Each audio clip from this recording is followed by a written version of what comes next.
15h11, merci d'être avec nous sur BFM TV. On fait un point sur l'actualité dans l'après-midi info à la une.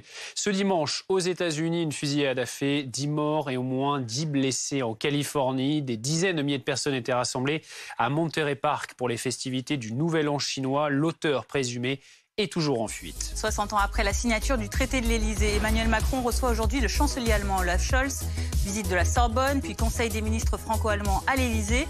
Une célébration de l'amitié entre les deux pays, pourtant en désaccord sur de nombreux points récemment, notamment sur la question de l'envoi de chars lourds en Ukraine. Décryptage dans un instant.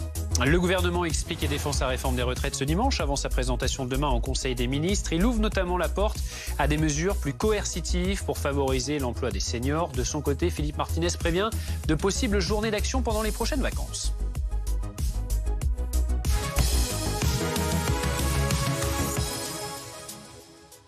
On commence donc avec cette actualité aux États-Unis. Une fusillade a fait au moins 10 morts et plusieurs blessés. Les coups de feu ont éclaté dans une ville du comté de Los Angeles.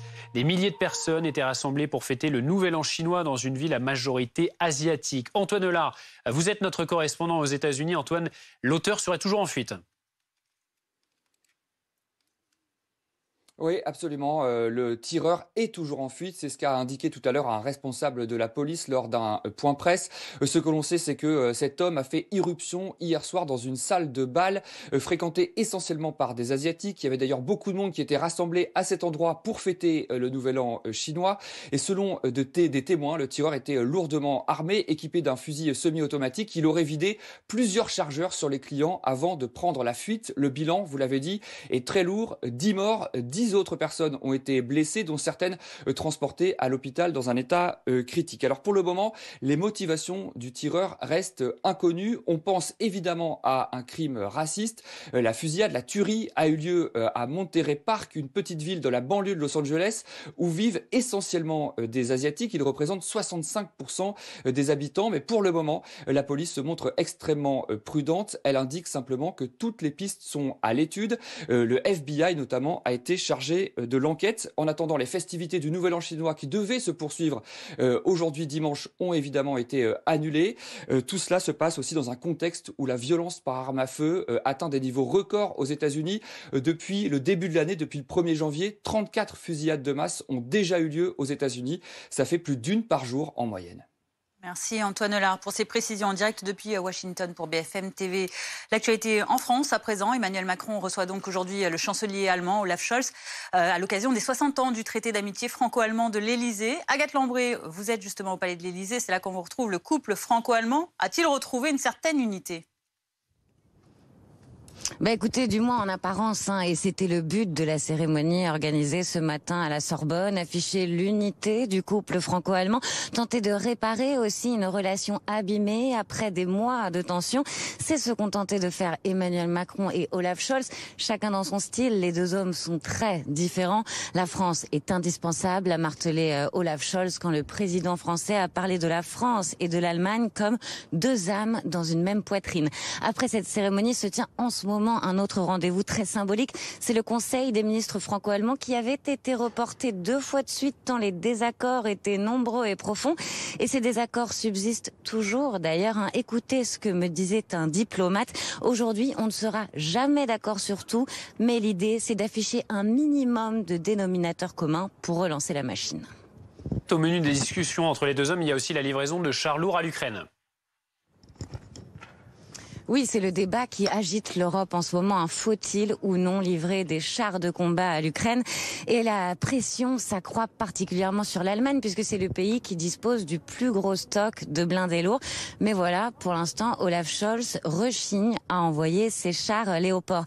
La situation est différente pour la France parce que l'Ukraine sait que la France a moins de chars. Nos stocks de chars Leclerc, notre stock est assez faible en réalité. Maintenant, certains dans l'Hexagone plaident pour que Paris lance au moins une initiative, envoie quelques chars, même de façon symbolique, pour créer une impulsion, pour pousser Olaf Scholz à faire de même. Cette journée franco-allemande serait une belle tribune pour une annonce. Pour l'instant, Olaf Scholz ce matin s'est contenté d'affirmer que le soutien à l'Ukraine continuerait aussi longtemps que le pays en aurait besoin. Mais on scrutera attentivement les mots du président et du chancelier lors de la conférence de presse commune tout à l'heure à 17h. Merci Agathe Lambray avec Antoine Suaton en direct de l'Elysée pour BFM TV.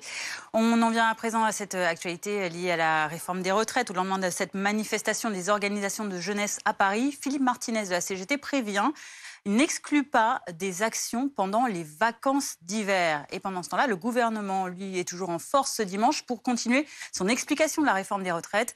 Hier, selon le cabinet indépendant Occurrence, qui travaille pour un groupe de médias, dont BFM TV, plus de 14 000 personnes ont manifesté à Paris contre le texte. 150 000 selon les organisations de jeunesse à l'initiative de la mobilisation. À la veille de la présentation du projet en Conseil des ministres, le porte-parole du gouvernement, Olivier Véran, précise que le texte a déjà été adapté par de précédentes consultations. Il a ouvert la porte à des mesures plus coercitives afin de favoriser l'emploi des seniors. Olivier Véran, qui était l'invité de BFM Politique à la mi-journée.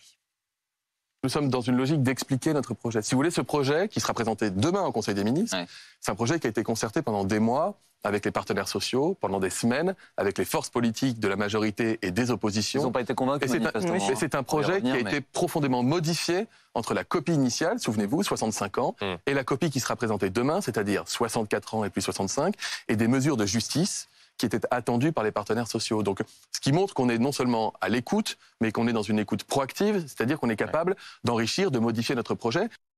Et ça s'est passé jeudi à Paris, lors de cette grande manifestation des syndicats contre la réforme des retraites. Un manifestant de 26 ans a été victime d'un coup de matraque par un policier dans l'entrejambe alors qu'il était à terre après avoir chuté. La scène a été filmée, vous le voyez, par nos caméras. Depuis, cet homme est hospitalisé. Il a été opéré et amputé d'un testicule. Une plainte est en train d'être déposée pour violence volontaire par personne dépositaire de l'autorité publique entraînant une mutilation. Réponse de la préfecture de police à BFM TV, je cite: dans un contexte d'extrême violence et dans le cadre d'une manœuvre de police pour interpeller les individus violents, le préfet de police a demandé à ce que les circonstances exactes de l'incident rapporté soient éclaircies. 15h19, restez avec nous à suivre sur BFM TV. L'Ukraine au cœur des discussions de ce couple franco-allemand réuni aujourd'hui pour les 60 ans du traité de l'Elysée à Paris. Emmanuel Macron convaincra-t-il Olaf Scholz de livrer notamment des chars à l'Ukraine? Nous verrons cela dans notre prochain journal. À tout de suite.